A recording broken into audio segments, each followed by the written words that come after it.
Tigers and the 10-1 DeKalb Bears meeting at Pine Tree Stadium.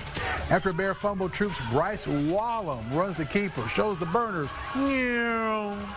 55 yards, the Tigers lead 7-0.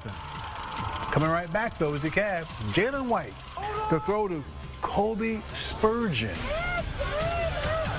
And with the blockers his way, 14 yards, a 2-point conversion, 8-7 Bears lead. Second quarter, White goes to Walker Madison, 10 yards and a score.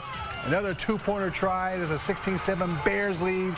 Another DeKalb fumble after that. Wallum, quick strike to James Pierce. He evades tacklers, and boy, does he ever. Count that, 40 yards, 16-14 at the half, 40-34 DeKalb over Troup.